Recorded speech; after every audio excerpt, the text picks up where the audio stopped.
आप सभी का अपना अखंड भारत प्लेटफॉर्म पर स्वागत है। मैं राघवेंद्र भारतीय स्वतंत्र नागरिक। आज का विषय है हमारा यहाँ पर गांधीवाद का भारतीय साहित्य पर प्रभाव। तो आज यहाँ पर बताया जाएगा गांधीवाद का भारतीय साहित्य पर क्या प्रभाव पड़ा और क्या प्रभाव है। तो आइए इसके बारे में जानते हैं। गांधीवाद का भारतीय साहित्य पर प्रभाव। 1915 वर्ष 1915 ईस्वी में महात्मा गांधी का भारत आगमन हुआ। कब? 1915 में। आगे चलिए। इस समय भारत में स्थितियां तनावपूर्ण थीं। कैसी स्थिति थी उस समय? तनावपूर्ण स्थितियां थीं, काफी खींचातानी चल रही थी। चलिए आगे। शुरुआत में उन्होंने गांधी जी ने शुरुआत में उन्होंने भारत की परिस्थितियों एवं जनमानस की मन स्थिति को समझने का प्रयास किया गांधी जी। तत्पश्चात भारत के राष्ट्रीय आंदोलन में अपनी सक्रिय भूमिका निभाई गांधी जी। सत्य एवं अहिंसा। हिंसा जो होता है वो होता है गलत कार्यों के लिए और अहिंसा जो है अच्छे कार्यों के लिए। चलिए आगे। सत्य एवं अहिंसा के समर्थक गांधी जी। परंपरागत मूल्यों के पक्षधर गांधी जी तथा आमजन की भाषा में बात करने वाले महात्मा गांधी लंदन की भारतीय राष्ट्रीयता के काव्य एवं कथा साहित्य दोनों की विषय वस्तु बन गए। आगे। मलयालम, बांग्ला, उर्दू के प्रसिद्ध रचनाकार क्रमशः इस प्रकार से देखिए। वल्लतोल है, अगले हैं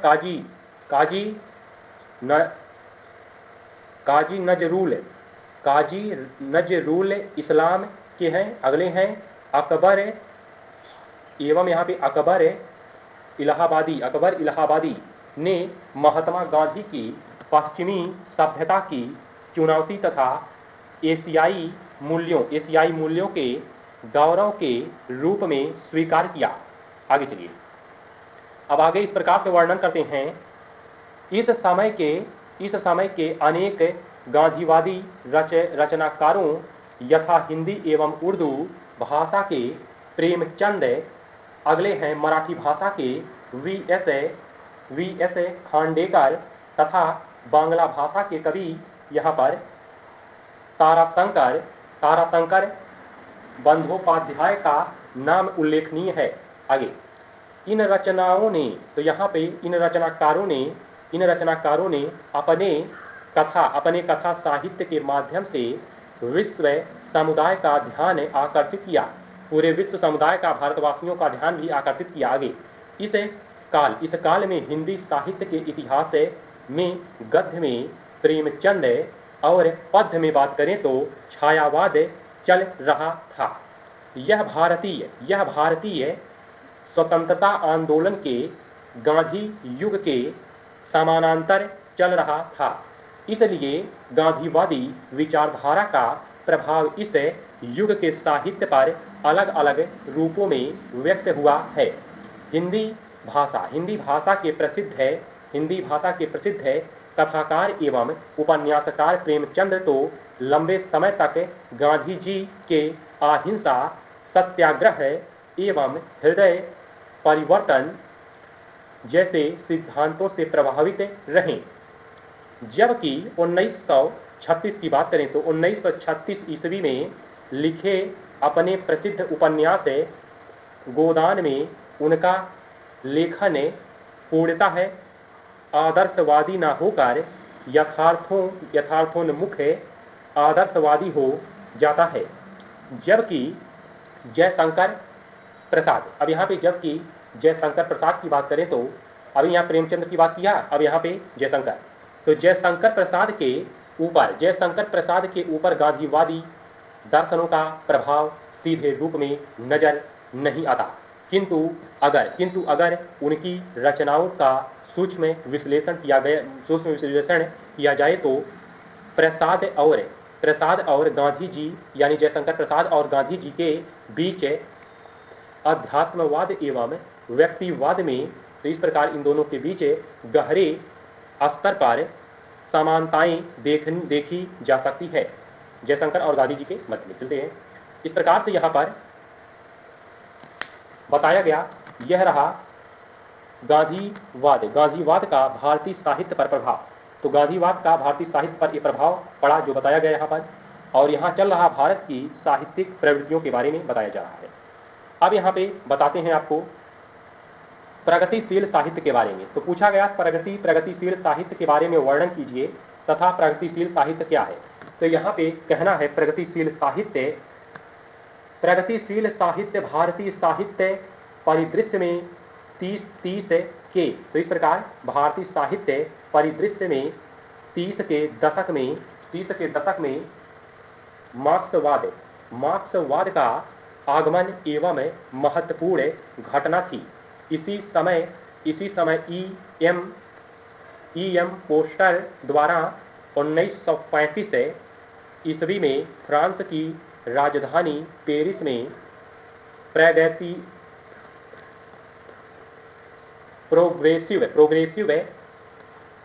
प्रोग्रेसिव राइटर्स एसोसिएशन की स्थापना की गई तथा इसके एक वर्ष पश्चात भारत में 1936 ईस्वी में इसी की एक शाखा के रूप में प्रगतिशील लेखक संघ की स्थापना हुई। इसकी स्थापना में सज्जात जाहिर एवं मूलक राज्य आनंद की महत्वपूर्ण भूमिका थी। आरंभ में प्रगतिशील विचार रखने वाले सभी लोग, चाहे उनकी विचारधारा कोई भी हो, इससे जुड़े थे, परंतु कुछ समय के पश्चात यह स्पष्ट हो गया कि यह मंच मार्क्सवादी विचारधारा के समर्थक को ही प्रगतिशील होने की शर्त मानता था। कुल मिलाकर प्रगतिशील लेखक संघ की अगुवाई में चल रहा प्रगतिशील आंदोलन मार्क्सवादी विचारधारा पर आधारित था। Stop point. भारत में प्रगतिशील आंदोलन के ऊपर यह अपेक्षा लगाया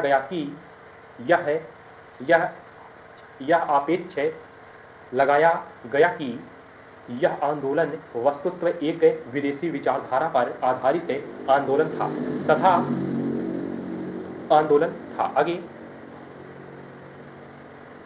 तथा इसका भारतीय परिस्थितियों से कोई लेना देना नहीं था। किंतु यह आरोप पूरी तरह निराधार था। यह आरोप अगर ध्यानपूर्वक देखा जाए तो 1930 के दशक में भारतीय स्वाधीनता संग्राम को गांधीवाद के बाद जो विचारधारा सबसे अधिक प्रभावित कर रही थी वह समाजवाद थी। क्या थी? समाजवाद थी। इस समय तक गांधी जी के दो आंदोलन यानी असहयोग आंदोलन एवं सविनय अवज्ञा आंदोलन, ये दो आंदोलन हो चुके थे तथा जनता वैकल्पिक विचारों के प्रति रुझान रखने लगी थी। एक तरफ जहां जवाहरलाल नेहरू, सुभाष चंद्र बोस, जयप्रकाश नारायण तथा राम मोहन लोहिया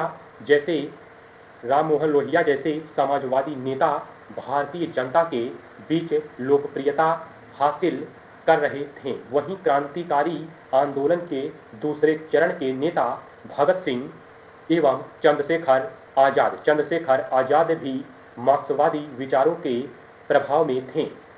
आगे बात करें तो 1930 के दशक में भारत में किसान, मजदूर तथा आदिवासी आंदोलन अपने चरम पर थे। महिलाएं घरों से बाहर निकलकर देश की आज़ादी के लिए संघर्ष कर रही थीं। इस तरह समाज के सभी वंचित वर्ग आज़ादी की लड़ाई में अपनी भूमिका निभा रहे थे तथा समाजवाद इस विचारधारा का स्वाभाविक प्रतिनिधित्व होने के कारण जनता के बीच लोकप्रियता हासिल कर रहा था। दूसरी तरफ इस समय वैश्विक परिस्थितियां भी मार्क्सवादी विचारधारा को दुनिया में लोकप्रियता प्रदान करने में महत्वपूर्ण भूमिका निभा रही थीं। रूस में साम्यवादी सरकार की स्थापना तथा लेनिन की यह घोषणा की पराधीन देशों क्या घोषणा की, तो यहाँ पे जो लेनिन की यह घोषणा की पराधीन देशों में साम्राज्यवाद ही पूंजीवाद का चरम रूप है तथा इसके खिलाफ संघर्ष ही समाजवादी संघर्ष है। मार्क्सवादी विचारधारा को जनमानस में फैलाने का काम कर रही थी।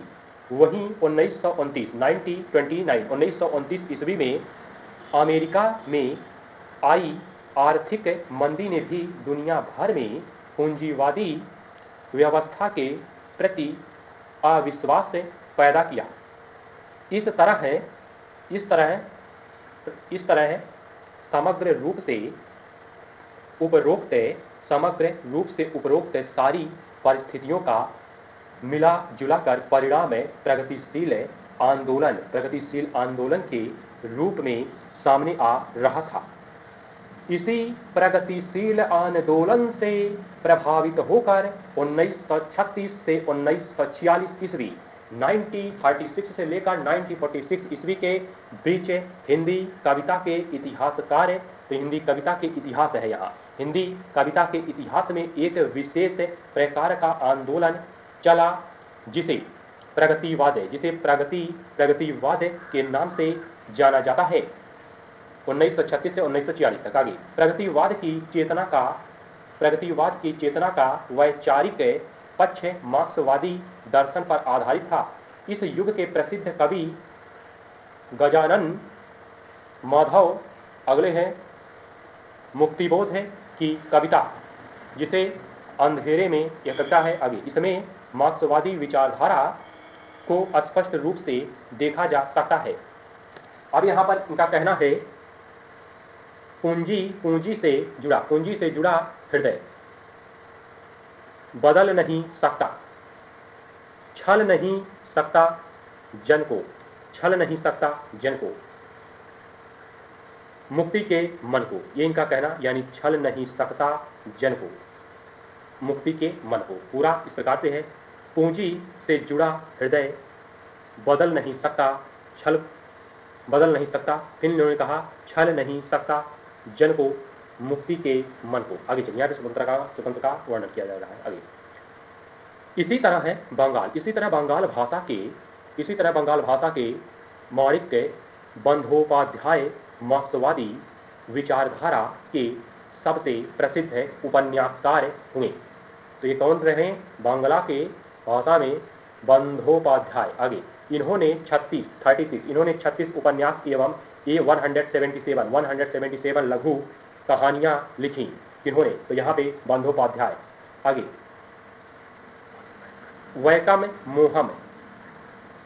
वैकम मोहम्मद बशीर एस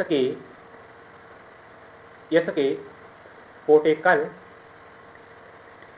पोटेकटक है इनका नाम। आगे तथा शिव शंकर पिल्लई जैसे मलयाली कथा साहित्य लेखकों ने उच्च साहित्यिक मूल्यों के प्रगतिशील कथा साहित्य की रचना की, इतिहास रचा।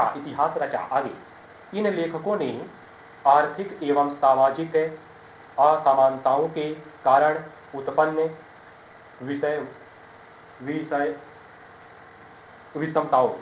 विषमताओं को अपनी रचनाओं में स्पष्ट करने का प्रयास किया इन रचनाकारों ने। आगे प्रगतिशील साहित्य से संबंधित सबसे महत्वपूर्ण मानदंड इस चरण में पंजाबी के अग्रणीय लेखक संत सिंह शेखों ने स्थापित किए।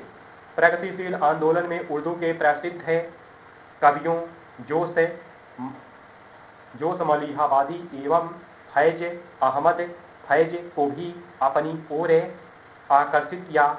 मार्क्सवादी भावना से ओतप्रोत होकर इन कवियों ने प्रेम की सदियों पुरानी प्रतीकात्मकता को एक नवीन राजनीतिक अर्थ प्रदान किया। इस प्रकार से यहाँ पर बताया गया। तो यह रहा प्रगतिशील साहित्य के बारे में वर्णन किया गया। प्रगतिशील साहित्य के बारे में वर्णन रहा यह प्रगतिशील साहित्य के बारे में। अब आइए यहाँ पे बताते हैं आपको। तो यहाँ पे अगला वर्णन इस प्रकार से है, आधुनिक रंगशाला का निर्माण। आधुनिक रंगशाला का निर्माण, तो आइए इसका वर्णन इस प्रकार से करता है।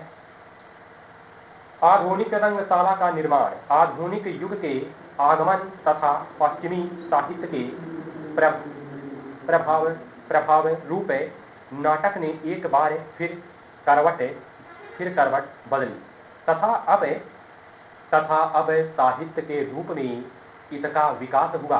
1850 ईस्वी के आसपास पारसी रंगशाला ने भारतीय पौराणिक इतिहास एवं दंतकथाओं पर आधारित नाटकों का मंचन आरंभ किया।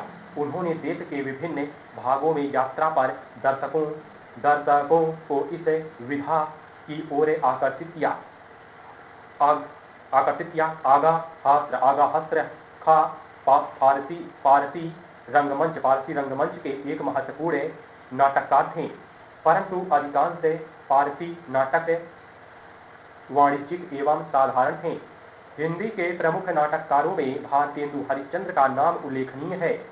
भारतेंदु श्रेष्ठ नाटककार तथा अभिनेता दोनों ही। तो यहाँ पे ये जो भारतेंदु हरिश्चंद्र जो है यहाँ पे नाटककार और अभिनेता दोनों ही थे। इन्होंने कुल 17 नाटकों की रचना कर हिंदी नाट्य साहित्य को समृद्ध किया।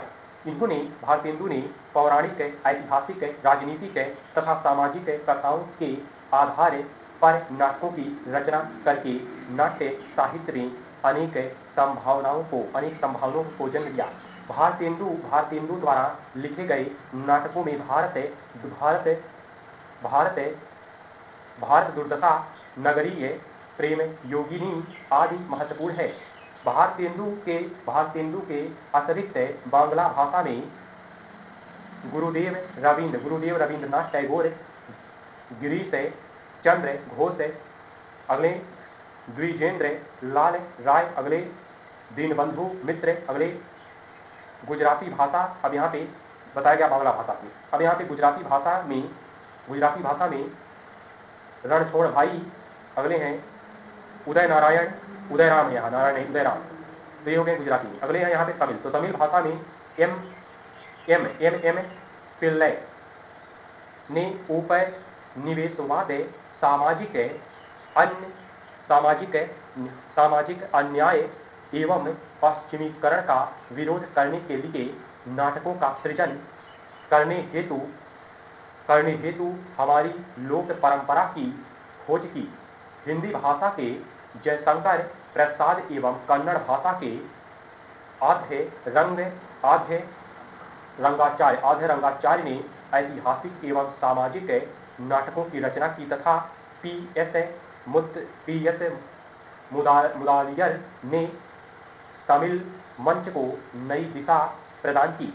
कुल मिलाकर देखा जाए तो स्वतंत्रता से पूर्व तक भारतीय नाट्य साहित्य अपनी विकासशील अवस्था में था तथा स्वतंत्रता प्राप्ति के पश्चात यह अपनी परिपक्व स्थिति में प्राप्त